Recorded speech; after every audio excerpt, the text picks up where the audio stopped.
Good morning, children. We will continue from part 4 on page 134.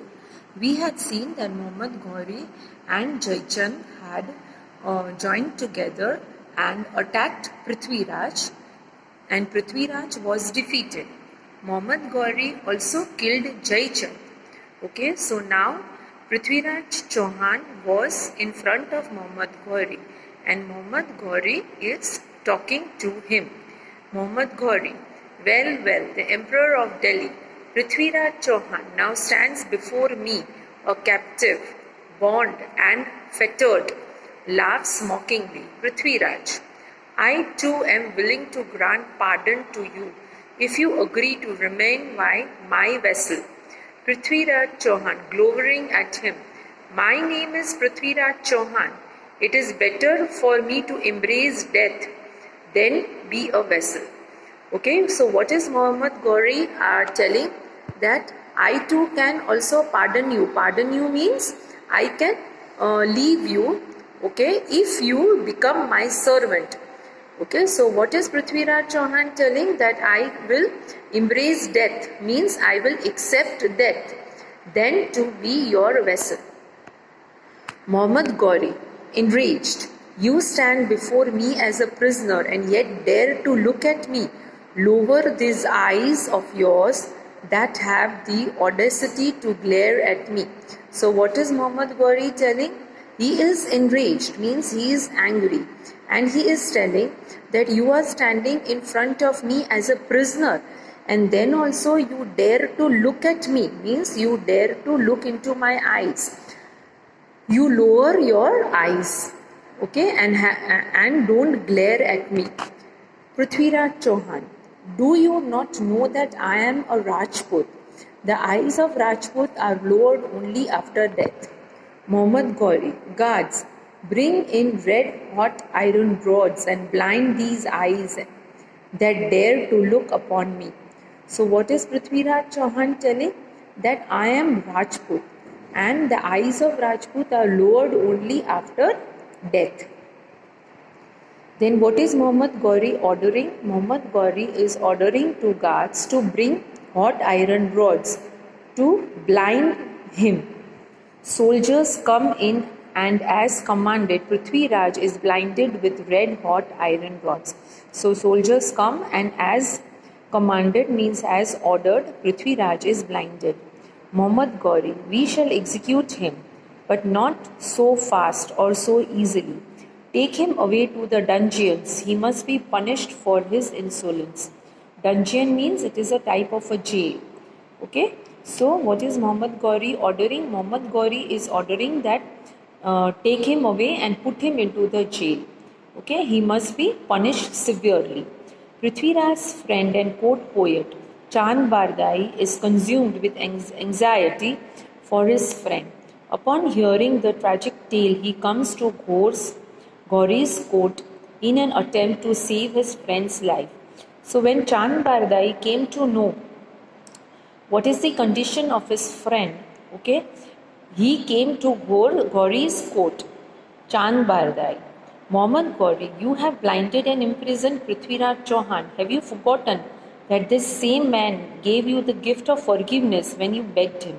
So Chand Bardai is making Ghori remember that you have blinded and imprisoned Prithviraj Chauhan. This same person have given you the gift of forgiveness when you begged. Muhammad Ghori, furiously, have you come here to plead on Prithviraj's behalf? Guards, capture him and throw him into the dungeon with his friend. So Muhammad Ghori, on hearing this, okay, again he becomes furious, angry, and Chand Bardai is also sent to dungeon. In prison, Chand Bardai is heartbroken at seeing the pitiable condition of his friend and embraces him lovingly. Okay, so in prison, Chand Bardai is heartbroken, means he sees the very bad condition of his friend. Prithviraj Chauhan, my loyal friend, I have committed the greatest blunder in granting pardon to Ghori. Even now, if I offer just one chance, I can vanquish him. Okay, so what is Prithviraj Chauhan telling? That my loyal friend, I have committed this greatest blunder, means greatest mistake in granting pardon to Gauri. Even if now I get the one chance I can vanquish him, means I can kill him.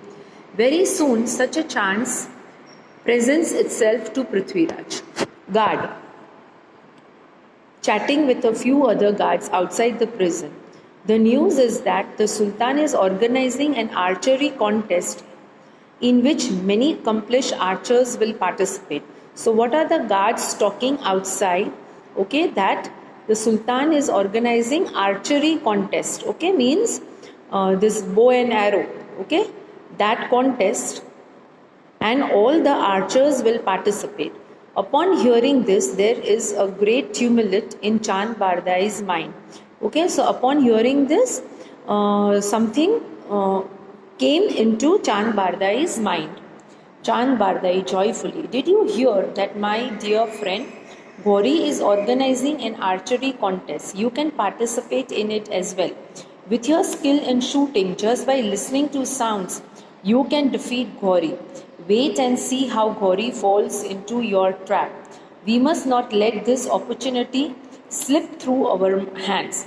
So, what is Chand Bardai telling to Prithviraj? That Gauri is organizing archery contest, and Prithviraj had that skill, okay, that he can, on hearing the sound, on listening to the sound, he can shoot the target very easily. Okay, so with this skill, he can participate in this archery competition. Chand Bardai summoning the guard. I have something to say to the Sultan regarding the archery contest. Please deliver this message to him quickly. So Chand Bardai is calling the guard and telling him that I want to say something to Sultan regarding the archery contest. So please deliver this message. Upon receiving the permission of the Sultan, Chand Bardai is produced in the royal court. Chand Bardai, Sultan. My friend Prithviraj Chauhan also wishes to participate in the archery tournament. Mohammad Gauri, what a blind man to attempt archery! Ha ha ha. So, Chand Bardai is presented in the court and he is telling that my friend Prithviraj Chauhan also wants to participate in archery tournament. And Mohammad Gauri laughs on hearing this. Okay, that a blind man want to attempt archery.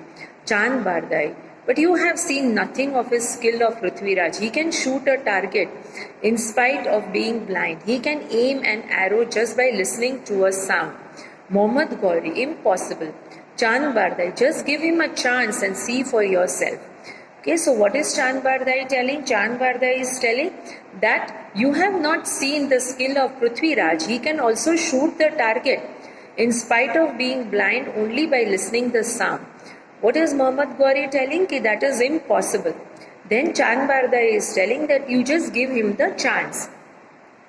Mohammad Gauri, very well, let us witness this event also, but be warned that if he fails, you will be executed along with him. So, what is Mohammad Gauri telling? That okay, I am giving him the chance and we will witness this event, but if he fails, you will also be executed, means killed along with him. Chand Bardai, I accept. He is taken back to the prison. Chand Bardai to Prithviraj Chauhan, Maharaj, you have this wonderful opportunity to destroy Gauri. At the contest, instead of shooting your arrow at the disc, make Gauri the target of your aim.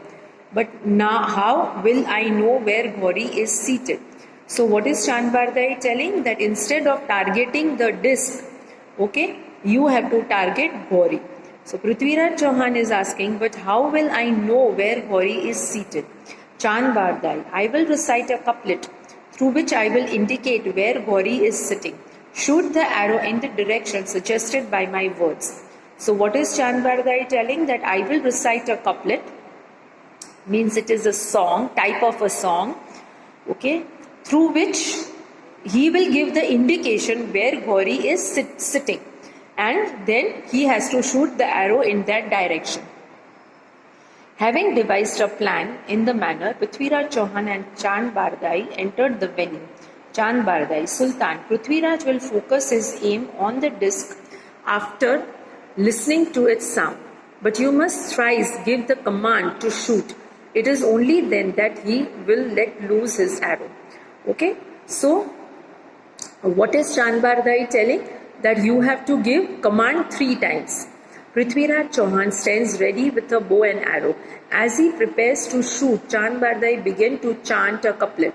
Chand Bardai, Char Baas, 24 Gaj, Ankul Asht Pranam. Okay, so तो ता ऊपर सुल्तान है, मत चूके Chauhan. Okay, the sultan sits above at a distance of four bamboo poles, 24 yards and the width of 8 fingers. Precisely, do not miss your target, Chauhan. So this is how he is giving to Prithviraj the distance where he is sitting. Mohammad Ghori, Prithviraj, I command you, mark your aim, shoot the target. Prithviraj, I command you, mark your aim, shoot the target. Prithviraj, I command you, mark your aim and shoot the target. Okay, so 3 times he is also commanding. After listening to the couplet and owning in on Ghori's voice, Prithviraj shoots Ghori right through his heart. Okay, so after hearing all this thing and the indication given by Chand Bardai, okay, Prithviraj Chauhan shoots at Ghori. Prithviraj Chauhan, I have arranged my defeat. Mohammad Ghori, you have been vanquished once more. Proceeds in an anguished tone. Death is far better than humiliation. It is better to die an honorable death than to die in the hands of the enemy. Acting according to their plan, Prithviraj and Chand Bardai plunged swords into each other's body and died. Okay, so after killing Mohammad Ghori, okay, they also kill each other. That is, Prithviraj kills Chand Bardai and Chand Bardai kills Prithviraj because this kingdom was now of Mohammad Ghori. So all the people were of Mohammad Ghori, and to die in the hands of the death, it's better to die themselves. Okay, an honorable death, and so they killed themselves. Okay.